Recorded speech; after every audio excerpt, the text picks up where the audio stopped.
When most people think about building wealth, they really want the blueprint for a Formula One race car. Right, yeah. Like you want speed, you want aggressive growth, and obviously you want to cross the finish line first. Sure, I mean, it's totally human nature to want to just get there as fast as possible.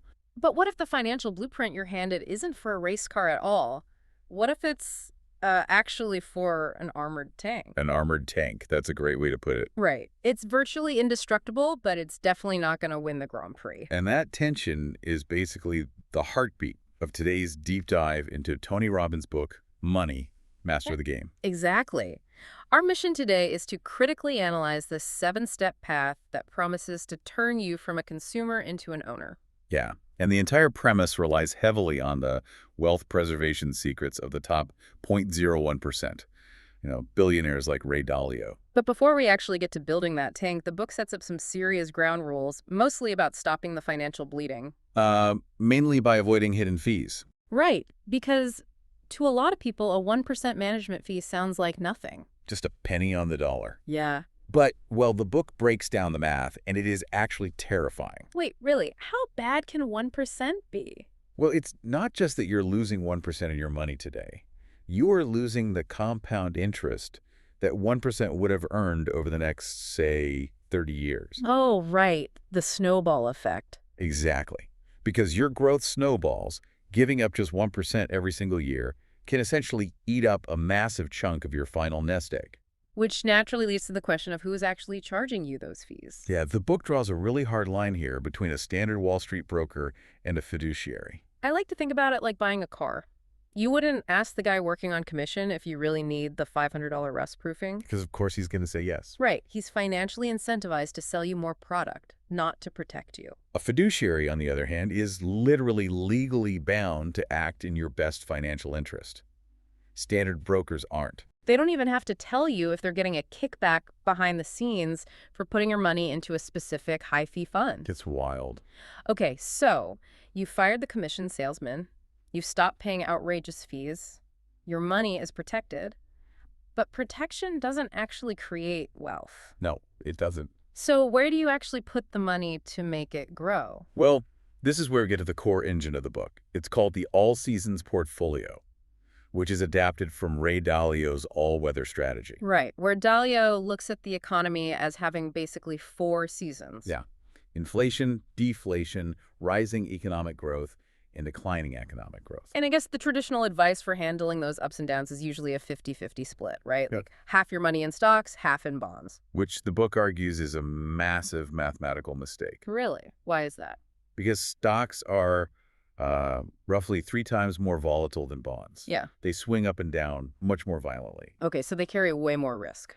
Exactly. So a 50-50 split in actual dollars is really like a 90-10 split in risk. If the stock market tanks, your whole portfolio just goes down with it. Oh, wow. So how do they fix that? The book introduces this concept called risk parity. Basically, balancing your portfolio based on how wildly the assets swing, rather than just the dollar amounts you put into them. That makes sense. And following that logic leads to a highly specific mathematical breakdown. To weather any economic season, the recommendation is putting only 30% of your money in stocks. Only 30%. Yep. And a whopping 55% goes into bonds. Wait, 55%? Yeah. Specifically, 15% in intermediate-term treasuries and 40% in long-term. Okay, and the rest? Then you round it out with 7.5% in gold and 7.5% in commodities. I mean, I'm looking at those numbers, and honestly, parking 55% of my money in bonds just feels wild. It is a lot. If I do that, aren't I effectively handicapping my own wealth creation during a booming economy? 30% in stocks seems incredibly low if I actually want my money to grow. You've hit on the major logical gap of the entire strategy, and the historical data definitely backs up your concern. So it does drag you down. Well, this portfolio is beautifully defensive. It did a phenomenal job minimizing losses during the 2008 financial crisis and the 2020 pandemic. Right, but what about when the market is doing well? That's the issue. Because it's so heavy in bonds, it has severely trailed the aggressive growth of the S&P 500 since, 2013. Because it assumes bonds are always this perfect, safe counterweight to stocks. Which simply isn't a guarantee, especially when interest rates are rising. Right. How does that work mathematically? Think about the mechanics. If you own a long-term bond that pays, say, 2% interest, and suddenly the government issues new bonds, paying 5%. Nobody wants your old 2% bond. Ah, so its value just plummets. Exactly. So in an environment where interest rates are shooting up rapidly, that 55% bond allocation can actually drag your whole portfolio down.